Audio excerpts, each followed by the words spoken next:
तो आज हम विभाग बी के मोस्ट आईएमपी क्वेश्चनों को हम देखेंगे, कौन कौन से बोर्ड की परीक्षा में आएंगे ही या आ सकते हैं, ऐसे प्रश्नों की आज हम तैयारी करेंगे। विभाग बी में देते हैं नीचे दिए 13 प्रश्नों में से कोई 9 प्रश्नों का उत्तर लिखना है। तो कौन कौन से पार्ट में से कौन सा पूछा जाता है वो हम देखते हैं। तो हम यहाँ पर देखते हैं कौन से पार्ट में से कौन कौन से क्वेश्चन पूछे जाते हैं। पार्ट 1 में से क्वेश्चन नंबर 25, 26, पार्ट 2 में से क्वेश्चन नंबर 27, 28, पार्ट 6 में से क्वेश्चन नंबर 29, पार्ट 7 में से क्वेश्चन नंबर 30 होता है, पार्ट 9 में से क्वेश्चन नंबर 31, पार्ट 12 में से क्वेश्चन नंबर 32 और 33, पार्ट 13 में से क्वेश्चन नंबर 34 और 35, पार्ट 20 में से 36 और 37। तो आपको मतलब यहाँ पर ध्यान रखना है, यहाँ पर कितने क्वेश्चन हो जाते हैं, 6 क्वेश्चन हो गए। और यहाँ पर कितने हो गए, तो यहाँ पर आपके क्वेश्चन हो गए कितने, 10 हो गए ना टोटल, है ना। 4 और 6 10 हो गए। यानी ये पार्ट आप 13, 12, 13, 20, 1 और 2, तो आपको इतने पार्ट दूसरे पार्ट तैयार करने पड़ेंगे नहीं, ये 3 पार्ट तैयार करने पड़ेंगे नहीं, और एक कुछ क्वेश्चन भी एक्स्ट्रा हो गया है। और आप पूरा तैयार कर लेते हो तो वो आपका बेस्ट है, 80 में से 80 लेके आ सकते हैं इन प्रश्नों को तैयार करके। ओके, आगे देखते हैं कैसे करना है। तो हमारे पास है यहाँ पर विभाग पार्ट 1 का भारत की विरासत। इसमें क्वेश्चन नंबर 25 के लिए मोस्ट आईएमपी देखते हैं। पहला है नेग्रिटो यानी हबशी प्रजा के विषय में संक्षिप्त में जानकारी दीजिए। दूसरा है भारत की एक प्राचीनतम प्रजा आर्यों का परिचय दीजिए। यानी हमारे पास ये दोनों मोस्ट इंपॉर्टेंट है, इस दोनों को आपको करके ही जाना है, बोर्ड में ध्यान रखना, ट्रेंडिंग क्वेश्चन है ये दोनों। तीसरा है भारत की राष्ट्र मुद्रा में कौन कौन से प्राणी दर्शाए गए हैं। चौथा है भारत की एक प्राचीनतम प्रजा के रूप में द्रविड़ों का परिचय दीजिए, अथवा इसको ऐसे पूछा जाता है, द्रविड़ों ने भारतीय संस्कृति के विकास में महत्व का भाग दिया है। पांचवा है हम नदियों को लोक माता कहते हैं क्यों। यानी ये 5 तैयार करोगे तो आपको ये 2 तो तैयार करना है, तो आपको यानी इन 5 में से एक क्वेश्चन नंबर 25 मिल जाएगा। क्वेश्चन नंबर 26 के लिए देखते हैं। तो इसको यानी जो 5वां है वो इसको ऐसे ही पूछते हैं, भारत की विरासत के रूप में नदियों का महत्व, इस तरह से ही पूछते हैं। और छठा क्वेश्चन है इसके लिए, प्राचीन युग में भारत की प्रजा प्रगति प्रेमी रही है किस तरह से। ओके, क्वेश्चन नंबर 26वां है मोस्ट आईएमपी क्वेश्चन है, ट्रेंडिंग क्वेश्चन है, इसको जरूर तैयार करना। भारत प्राचीन संस्कृति वाला देश है, विधान समझाओ। दूसरा है भारत की एक प्राचीनतम प्रजा के रूप में द्रविड़ों का परिचय दीजिए, अथवा इसको ऐसे ही पूछा जाता है, द्रविड़ों ने भारतीय संस्कृति के विकास में महत्व का भाग दिया है। तीसरा प्रश्न है भारत की भातीगण संस्कृति का विकास करने वाली प्रजा का परिचय दीजिए, बोर्ड में 2-3 बार पूछा गया है। इसको ऐसे भी पूछ सकते हैं कि ऑस्ट्रेलॉइड प्रजा यह भारत की संस्कृति और सभ्यता का विकास में महत्व का भाग दिया है, स्पष्ट कीजिए। इसको इस तरह से और इस तरह से पूछा जाता है। क्वेश्चन नंबर 4 मोस्ट इंपोर्टेंट है, बरोबर, इसको ट्रेंडिंग क्वेश्चन है, इसको जरूर तैयार करना। भारतीय विरासत की देखभाल और संरक्षण संबंधी अपने संवैधानिक कर्तव्य बताइए। तो पार्ट 7 में भी यही आता है और पार्ट 1 में भी ये दिया हुआ है, इसलिए दोनों जगह पर आपको तैयार कर लेना है। ओके, तो इसका 5वां क्वेश्चन है भारत की सांस्कृतिक विरासत में किन किन बातों का समावेश होता है। छठा है भारत में विदेशी जातियों का भारतीकरण हुआ, समझाइए। ये भी पूछा गया है बोर्ड में। आप देखते हैं पार्ट 2 के अंदर। पार्ट 2 है भारत की सांस्कृतिक विरासत, परंपराएं, हस्तकलाएं और ललित कलाएं। क्वेश्चन नंबर 27 के लिए मोस्ट इंपॉर्टेंट है, 6 क्वेश्चन दिए, उनमें से आपको तैयार करना है। क्वेश्चन नंबर 27 के लिए है ये, संगीत रत्नाकर का परिचय दीजिए। और दूसरा है कथकली नृत्य के विषय में जानकारी दीजिए। तीसरा है कताई कला में कौन कौन सी प्रक्रिया की जाती है। चौथा है हड़प्पा के लोग मिट्टी के बर्तनों पर कौन कौन सी आकृति बनाते थे। 5वां है मोस्ट आईएमपी ट्रेंडिंग क्वेश्चन है, पाटन के पटोला के विषय में संक्षिप्त में जानकारी दीजिए। छठा है गुजरात के गरबा और गरबी के विषय में समझाइए। ये 2 क्वेश्चन जरूर याद तैयार करना है। अब क्वेश्चन नंबर 28 के लिए क्या क्या तैयार करने का है। तो क्वेश्चन नंबर 1, भारत के शास्त्रीय नृत्यों के प्रकार बताओ, उसके उद्भव स्थानों को बताओ। दूसरा मोस्ट इंपॉर्टेंट क्वेश्चन है, प्राचीन काल से ही मानव जीवन और मिट्टी का गहरा नाता रहा है, समझाइए। तीसरा है अकीक काम पर टिप्पणी लिखो। चौथा है मोस्ट आईएमपी क्वेश्चन है, भवाई के विषय में संक्षेप में समझाइए, अथवा इसको ऐसे ही पूछा जाता है, रंगला रंगली, इस तरह से बोर्ड में 2 बार पूछा गया, इस तरह से लिखा हुआ, रंगला रंगली जैसे पात्रों को जिस कला में अपनी विशेषताओं द्वारा विषय वस्तु समझाते हैं, उस कला का परिचय दीजिए। पांचवा है भारत की एक कला के रूप में काष्ठ कला का परिचय दीजिए। छठा है दिए गए शब्दों का परिचय दीजिए, कुमीन और गरबा। ओके, पार्ट 6 में देखते हैं भारत की सांस्कृतिक विरासत के स्थल। क्वेश्चन नंबर 29वां है इलोरा के कैलाश मंदिर का संक्षिप्त में परिचय दीजिए, अथवा तो यहाँ पर है इलोरा की गुफाओं का संक्षिप्त में जानकारी दीजिए। दूसरा है मोस्ट आईएमपी क्वेश्चन है ताजमहल की स्थापत्य कला की संक्षिप्त में जानकारी दीजिए।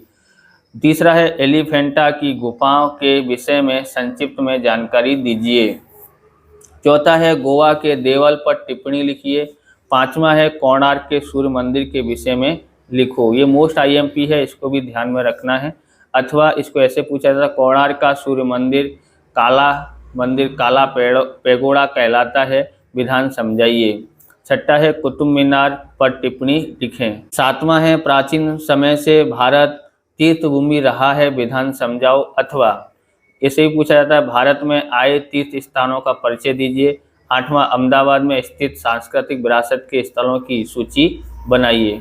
तो ये मोस्ट इम्पोर्टेंट है। दूसरा ये कोणार्क का है। तीसरा ताजमहल स्थापत्य कला के लिए, ये 3 अवश्य करना क्वेश्चन नंबर 29 अगर पार्ट 6 तैयार कर रहे हो तो। अगला देखते हैं हमारे पास है पार्ट 7 में देखना है। पार्ट 7 में हमारे पास क्या है, भारत की विरासत और संरक्षण। क्वेश्चन नंबर 30 है, बराबर, यहाँ पर पूछा जाएगा। ये दोनों इंपॉर्टेंट है। पहला है गुजरात से आए मुख्य संग्रहालय के नाम बताइए। दूसरा है पर्यटन स्थलों की स्वच्छता और देखभाल के विषय में अपने विचार लिखिए। तीसरा है ऐतिहासिक स्मारकों की मरम्मत करते समय ध्यान देने योग्य बातें समझाइए। चौथा है हमारी विरासत को लोग किस तरह नुकसान पहुंचाते हैं। बराबर, पहला और दूसरा मोस्ट ट्रेंडिंग क्वेश्चन है, उसको जरूर तैयार करना। पांचवा है मुंबई प्राकृतिक समिति की रचना कब हुई थी और वह क्या कार्य करती है। छठा है भारत ने विश्व में वसुधैव कुटुंबकम की भावना को साकार किया है, समझाइए। सातवां है पर्यटन उद्योग से होने वाले लाभ बताओ। आठवां है स्वामी विवेकानंद ने विश्व धर्म के विषय में क्या कहा था। ओके, तो ये आज क्वेश्चन तैयार। अब 9वां देखते हैं। 9वां है वन्य एवं वन्यजीव संसाधन। क्वेश्चन नंबर 31 के लिए पहला है वन विनाश के कारणों को बताओ। दूसरा है निर्वनीकरण के प्रभाव यानी असर बताओ। तीसरा है अभ्यारण्य अर्थात क्या। चौथा है राष्ट्रीय उद्यान अर्थात क्या। पांचवा है प्रशासन के आधार पर जंगलों का प्रकार बताकर उनका वर्णन करो। छठा है वन्य जीवों के विषय विनाश के कारण बताओ। सातवां है लुप्त होते वन्य जीव के विषय में संक्षिप्त में जानकारी दीजिए। आठवां है जैव आरक्षित क्षेत्र अर्थात क्या। यहाँ पर छठा मोस्ट आईएमपी ट्रेंडिंग क्वेश्चन है, पांचवा भी मोस्ट ट्रेंडिंग क्वेश्चन है, और ये भी है मोस्ट आईएमपी जिसको बोलते हैं। तो ये 3 क्वेश्चन आपको अवश्य तैयार करने हैं। तो इससे पहले हमने विभाग डी का भी कर दिया है, तो विभाग डी भी आपको देख लेना चैनल पर जाके, या डिस्क्रिप्शन में आपको लिंक मिल जाएगी, वहां से आप देख सकते हो। चैनल पर नए चैनल को सब्सक्राइब करें, हिंदी मीडियम की ताकत दिखाएं और इस चैनल को बड़ा बनाएं। पार्ट 12 है भारत खनिज एवं शक्ति संसाधन। क्वेश्चन नंबर 32 और 33 है।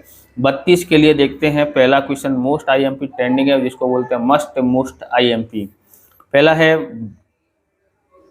पारिभाषिक शब्दों का अर्थ बताइए, खनिज और बॉक्साइड। दूसरा है अभ्रक के विषय में जानकारी दीजिए।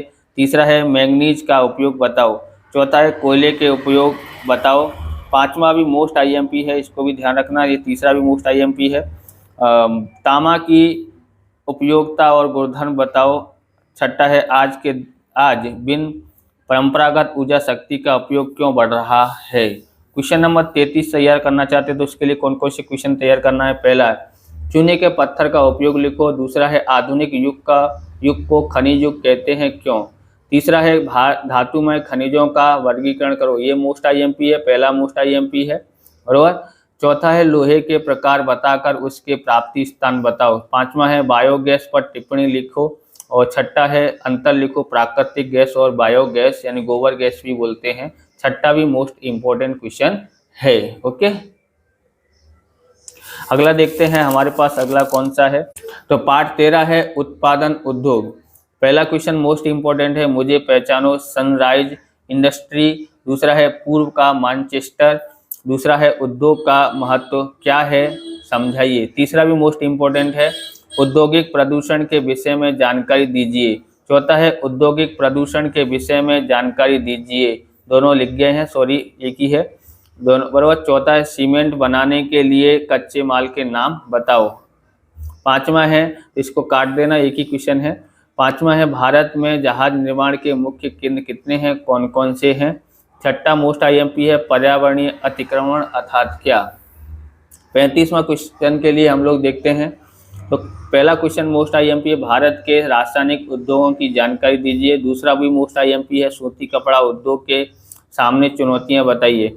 तीसरा है, गुजरात के कागज उद्योग के 4 केंद्र बताइए। चौथा है, गुजरात में रासायनिक उद्योग के 4 केंद्र बताइए। पांचवा है, मुंबई और अहमदाबाद में सूती कपड़ा उद्योग केंद्रित हुए हैं, विधान समझाइए। छठा भी मोस्ट आईएमपी है, सन उद्योग कौन सी समस्याओं का सामना कर रहा है समझाइए। सातवां मोस्ट इम्पोर्टेंट, आठवां भी मोस्ट इम्पोर्टेंट है, भारत के सीमेंट उद्योग की संक्षिप्त में जानकारी दीजिए। और आठवां है, पर्यावरणीय अतिक्रमण उद्योग की जानकारी दीजिए। क्वेश्चन नंबर पार्ट नंबर 20 है, भारत की सामाजिक समस्याएं और चुनौतियां हैं। क्वेश्चन नंबर 36 और 37 इसमें से पूछा जाता है। तो क्वेश्चन नंबर 36 के लिए पहला है, आतंकवाद का आर्थिक प्रभाव समझाइए। बोर्ड में पूछा गया है बहुत बार, इसलिए ये आने की संभावना इसकी ज़्यादा है, तो इसलिए इसको मोस्ट आईएमपी समझना है। दूसरा है, भारत की संवैधानिक में अनुसूचित जातियों के लिए कौन कौन से संवैधानिक प्रावधान किए गए हैं। तीसरा है, अनुसूचित जाति और अनुसूचित जनजाति किसे कहा जाता है। चौथा है, आतंकवाद का सामाजिक प्रभाव बताओ। पांचवा है, मोस्ट आईएमपी क्वेश्चन है, पांचवा है, अल्पसंख्यकों के कल्याण और विकास के लिए संवैधानिक प्रावधानों का परिचय दीजिए। छठा है, आतंकवाद एक वैश्विक समस्या पर टिप्पणी लिखो। तो ये भी इम्पोर्टेंट समझना थोड़ा, और इतने क्वेश्चन करने हैं। अब क्वेश्चन नंबर 37 के लिए, तो पहला ही क्वेश्चन मोस्ट आईएमपी है, सांप्रदायिकता दूर करने के उपाय लिखो कोई 4। दूसरा है, आतंकवाद अर्थात क्या। तीसरा है, आतंकवाद और विद्रोह के बीच अंतर लिखो। चौथा है, सांप्रदायिकता के क्या परिणाम निकलते हैं, और ये मोस्ट आईएमपी है। और ये वाला भी मोस्ट आईएमपी है। पांचवा, नक्सलवादी आंदोलन पर टिप्पणी लिखो। छठा है, उत्तरी पूर्व भारत में विद्रोही प्रवृत्तियों की संक्षिप्त में जानकारी दीजिए। इस प्रकार से ये वीडियो पूरा होता है। अगर आपको हमारा वीडियो अच्छा लगे तो लाइक करें, शेयर करें, कमेंट करें, चैनल पर नए चैनल को सब्सक्राइब करें। मिलते हैं नेक्स्ट वीडियो में। जय हिंद, जय भारत, वंदे मातरम।